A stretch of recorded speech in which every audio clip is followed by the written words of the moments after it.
사도신경으로 신앙고백 함께 하시겠습니다.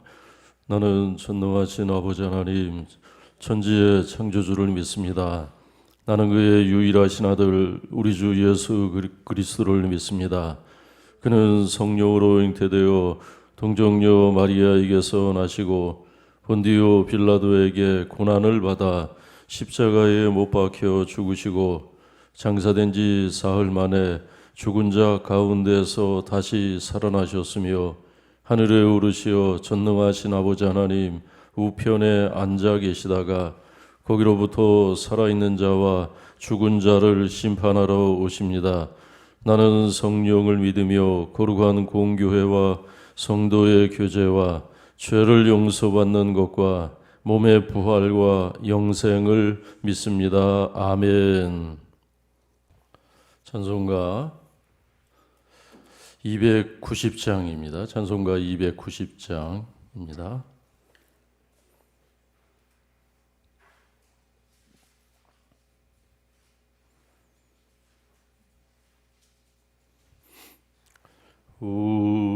우리는 주님을 늘 배반하나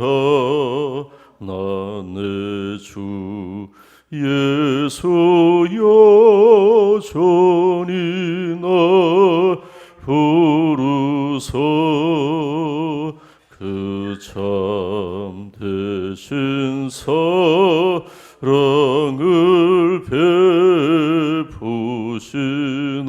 베푸시나니 내 형제여 주님을 곧 따르라 주 날 위해 비네 주 날 위해 비네 주 날 위해 비네 항상 비시네 주께서 풍성한 은혜를 내려 내 영혼이 나날이 받으니 주 예수를 너희도 구주로 섬겨 곧 따르면 풍성한 복 받겠네 주 날 위해 비네 주 날 위해 비네 주 날 위해 비네 항상 비시네 무거운 죄 지고 애타느니 생주 예수께 돌아와 고치어라 내 주 예수 너희를 돌보실 때에 참보 나가 이가 넘치겠네 주 날 위해 비네 주 날 위해 비네 주 날 위해 비네 항상 비시네 아멘. 289장 주 예수 내 마음에 들어와 계신 후 새 사람 되고 289장입니다. 주 예수 내 맘에 돌아와 계신 후 변하여 새 사람 되고 내가 늘 바라던 참빛을 찾음도 주의 손 내 맘에 오시 주 예수 내 맘에 오시 주 예수 내 맘에 오시 물밀도 내 맘에 기쁨이 넘치무 주 예수 내 맘에 오시 주 예수 내 맘에 돌아와 계신 후 망령된 행실을 끊고 머리털보다도 더 많던 내 죄가 눈보다 더 희어졌네 주 예수 내 맘에 오시 주 예수 내 맘에 오시 물밀도 내 맘에 기쁨이 넘치무 주 예수 내 맘에 오시 내 맘의 소망을 든든히 가지무 주 예수 내 맘에 오시 의심의 구름이 사라져 버림도 주 예수 내 맘에 오시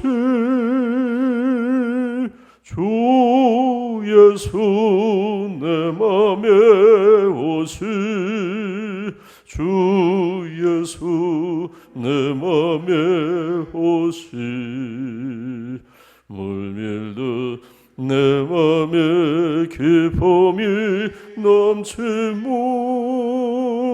주 예수 내 맘에 오시 사망의 음침한 골짜기 가다가 밝은 빛 호련히 비춰 저 멀리 하늘문 환하게 보임도 주 예수 내 맘에 오시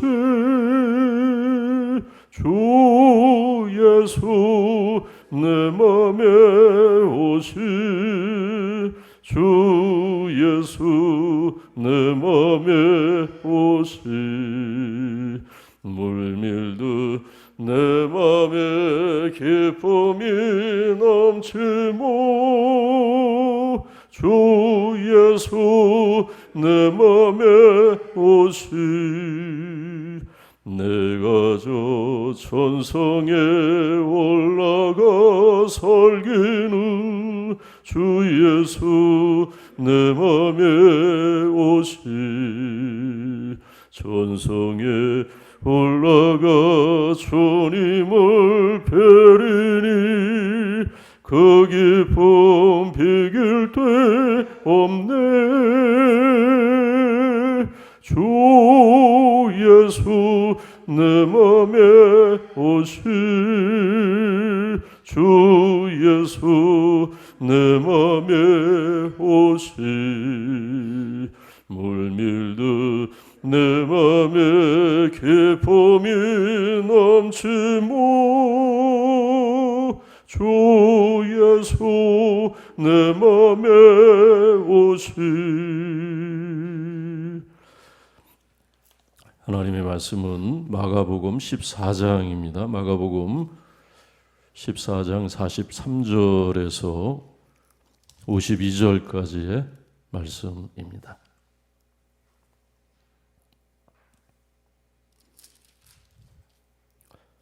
예수께서 말씀하실 때에 곧 12 중에 하나인 유다가 왔는데 대제사장들과 서기관들과 장로들에게서 파송된 무리가 검과 뭉치를 가지고 그와 함께 하였더라.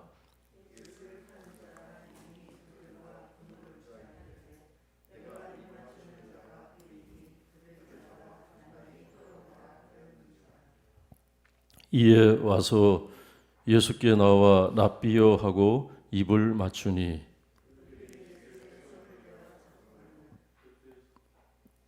곁에 서 있는 자 중에 한 사람이 칼을 빼어 대제사장의 종을 쳐 그 귀를 떨어뜨리니라.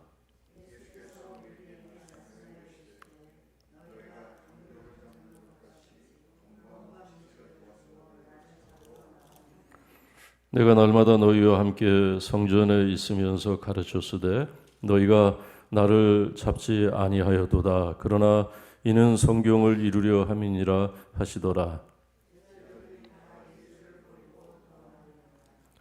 한 청년이 벗은 몸에 배 홀이 불을 두르고 베이불을 두르고 예수를 따라가다가 무리에게 잡히매 아멘. 앞서서 예수님께서 가이사라 빌립보에서 제자들에게 두 가지 질문을 하셨던 적이 있습니다. 한 가지 질문은 사람들이 나를 누구라 하느냐, 세상의 사람들이 인자를 누구라 하느냐라는 질문이었고, 또 두 번째는 제자들에게 너희는 나를 누구라 하느냐라고 하는 그런 두 번째 질문을 하셨습니다. 첫 번째 질문, 세상의 사람들이 인자를 누구라 하느냐라는 질문에 제자들이 답하기를 더러는 세례 요한이라 이야기하고, 또 더러는 엘리야라, 또 더러는 예레미야라, 또 어떤 사람은 선지자 중에 하나라고 그렇게 얘기한다고 대답을 하였습니다. 그 대답들 가운데 정답은 없습니다. 세례 요한이라, 엘리야다, 예레미야다, 선지자 중에 하나다라는 대답을 들어보면 결국 세상은 예수님을 몰랐다, 예수님을 알아보지 못했다라는 것을 알 수 있습니다. 그래서 주님께서는 두 번째 질문을 제자들에게 던지셨던 겁니다. 그러면 너희는 나를 누구라 하느냐 물었을 때 베드로가 대답했던 것 기억하실 줄로 압니다. 베드로가 대답했죠. 주는 그리스도십니다. 주는 세례 요한의 현현이 아니고 또 엘리야나 에레미야 같은 여러 선지자 중에 한 분이 아니라 주는 유일하신 그리스도라는 겁니다. 주는 유일하신 그리스도시고 살아계신 하나님의 아들이십니다. 라고 베드로가 대답을 하였을 때 주님께서 이 대답을 기뻐하시고 또 기뻐하셨기 때문에 베드로를 축복을 하셨습니다. 시몬아 내가 복되도다. 이를 알게 한 이는 혈육이 아니라 하늘에 계신 아버지 내 아버지시니라 라고 말씀하시면서 베드로를 기뻐하시고, 그리고 그때 베드로에게 바로 반석이라고 하는 그런 새 이름을 주시고 내가 이 반석 위에 내 교회를 세우겠다고 약속하셨던 것입니다. 그런데 그 베드로의 고백 이후에 주님께서 아주 중요한 말씀을 하십니다. 마태복음 16장 21절의 말씀 보면은 어떻게 주님께서 말씀하셨냐면은 이때로부터 주님께서 당신이 겪게 될 고난과 죽음에 대해서 예고하십니다. 그때로부터 그랬다는 거예요. 베드로가 주는 그리스도십니다 라고 고백한 그때로부터 그 전에 말씀하지 않았던 고난에 대해서 그리고 십자가에서 죽임 당하실 일에 대해서 구체적으로 말씀을 하셨다는 겁니다. 비로소 16장 21절 말씀 보면 이때로부터 비로소 제자들에게 나타내셨다. 앞으로 있을 일들에 대해서 나타내셨다 그렇게 설명하고 있습니다. 예수님께서 고난과 그리고 십자가 그 죽음, 베드로의 고백 이후부터 말씀하셨다는 겁니다. 주님의 십자가, 고난, 죽음, 예수님께서 그리스도라고 고백했는데 이 메시아의 고난, 그리스도의 고난, 그리스도의 죽음, 이것을 말씀하셨다는 거예요.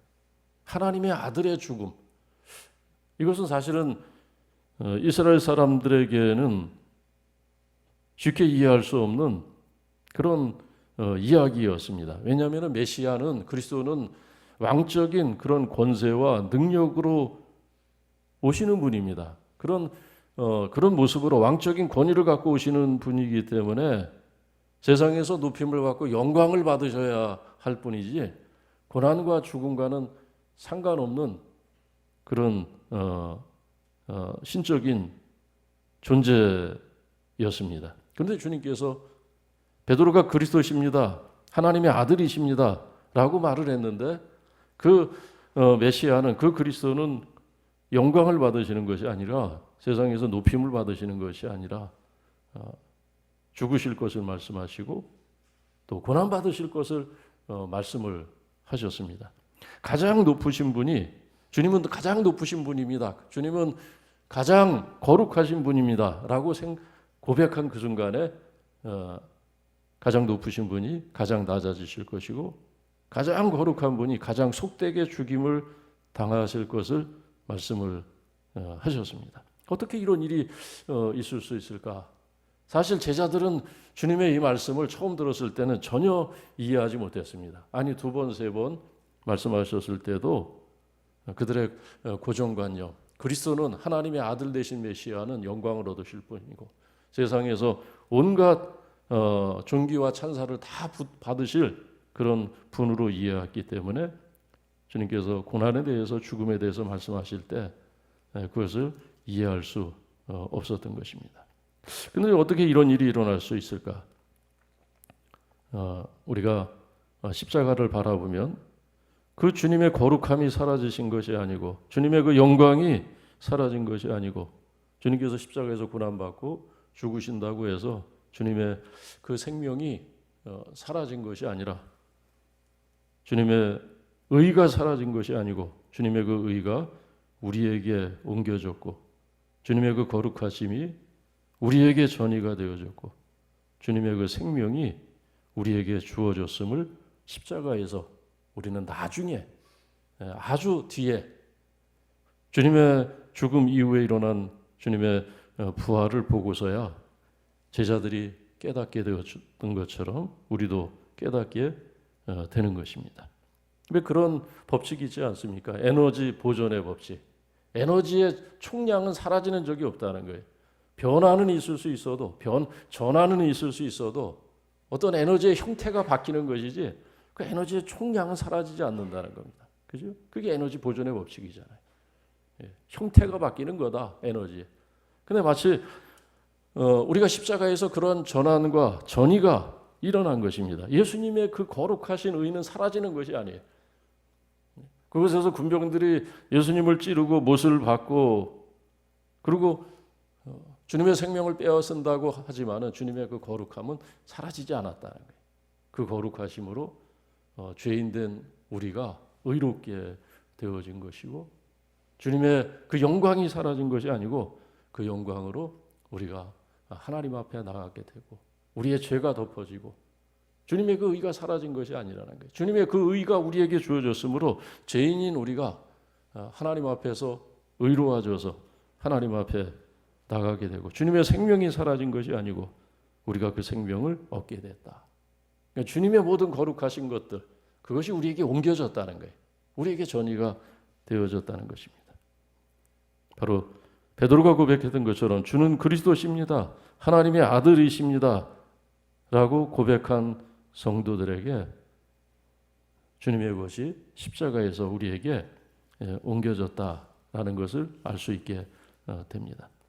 그런데 오늘 본문에서 우리는 이 유다의 이야기를 통해서 다시 한번 예수를 그리스도라고 고백하는 것이 얼마나 이 중요한 일인가, 그 고백이 얼마나 중요한 것인가를 다시 확인할 수 있습니다. 유다는 우리가 복음서 말씀을 읽어보면 한 번도 예수님을 부를 때 주님이라고 부른 적이 없어요. 그리스도라고 고백한 적이 없습니다. 당신은 하나님의 아들입니다 라고 고백한 적이 없습니다. 오늘 45절의 말씀 보니까는 그가 주님을 어떻게 부르고 있습니까? 그가 사람들과 함께 군호를 짜서 주님을 팔아넘기기 위해서 주님 앞에 왔을 때 그가 마치 주님 앞에 인사를 하는 것처럼 주님을 부르는데 45절 말씀이니까 어떻게 부르냐면은 주를 향해서 주님하고 부르는 것이 아니고 랍비여라고 부르고 있는 것을 보게 됩니다. 랍비여 그렇게 불렀어요. 근데 이곳에서만 그런 것이 아니고 전에도 예수님을 부를 때 그는 항상 랍비라고 합니다. 참 신기해요. 다른 제자들이 주여 주여 할 때도 그는 주님이라고 부른 적이 없어요. 복음서 말씀 보면은 가령 예수님께서 너희 중에 하나가 나를 팔리라 그런 배반에 대해서 예고해 주실 때 제자들이 다 나는 아니라고 그렇게 고백할 때 유다도 자기는 아니라고 발뺌을 하면서 주님 앞에 물어요. 랍비여 나는 아니지요. 그렇게 묻습니다. 랍비여 나는 아니지요. 그렇게 물어요. 그는 주님이라고조차도 부른 적이 없습니다. 하물며 그리스도라고 불렀겠습니까? 하나님의 아들이라고 불렀겠습니까? 그렇게 부른 적이 없습니다. 오늘처럼 랍비여 랍비여라고 불렀던 것입니다. 랍비라고 하는 호칭은 서기관이나 바리사인들, 그냥 세상 사람들이 주님을 부를 때, 예수를 부를 때 흔히 불렀던 그런 흔한 호칭입니다.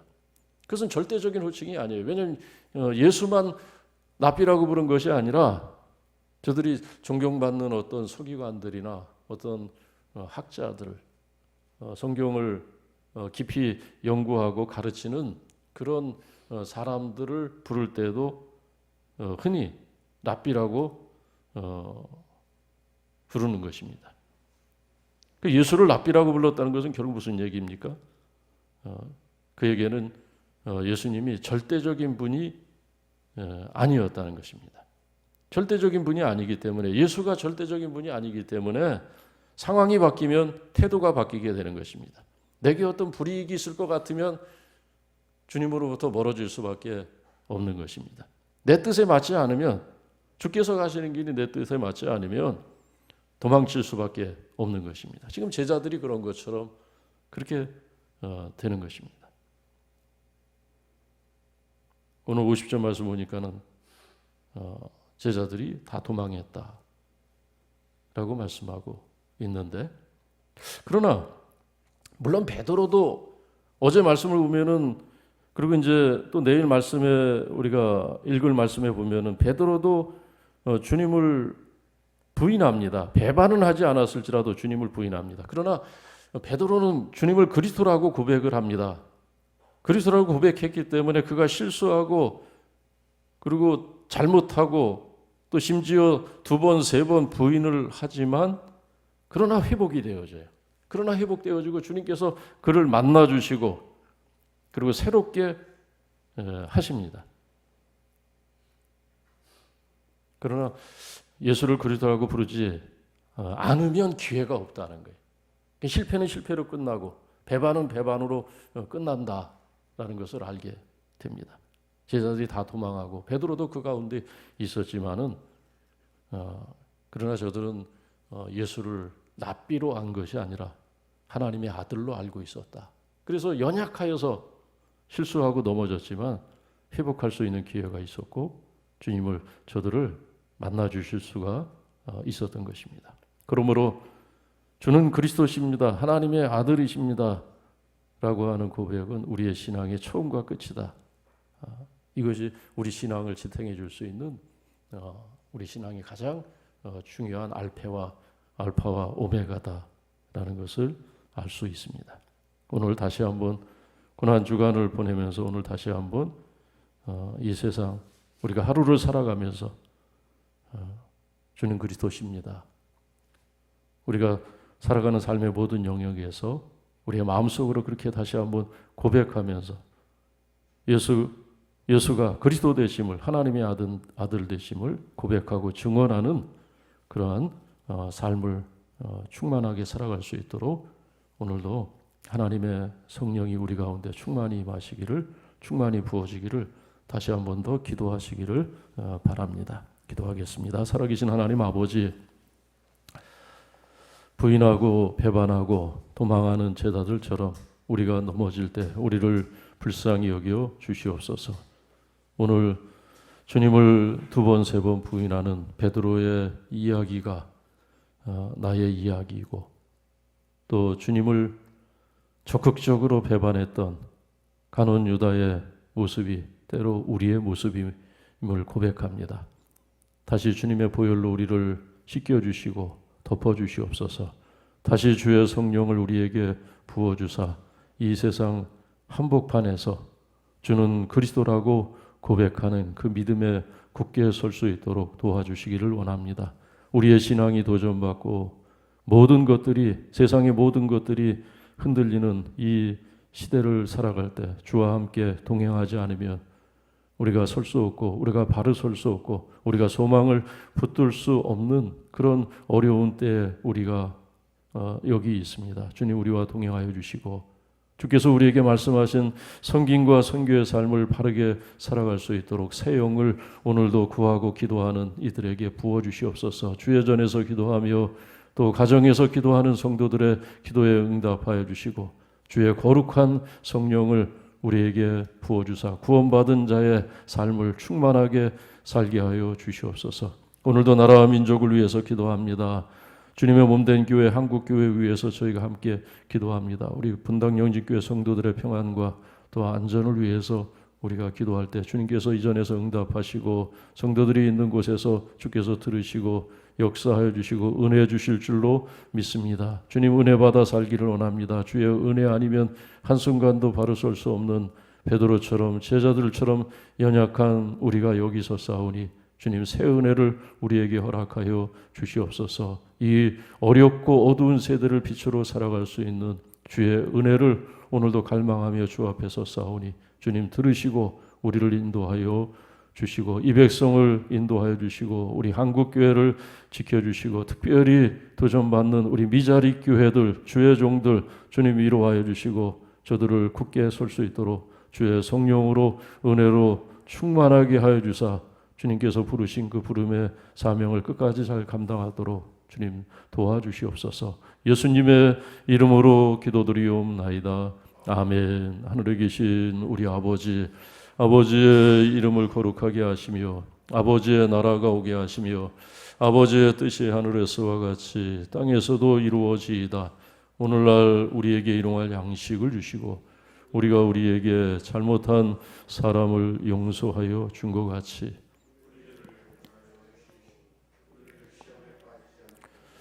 악에서 구하소서. 나라와 권능과 영광이 영원히 아버지의 것입니다. 아멘.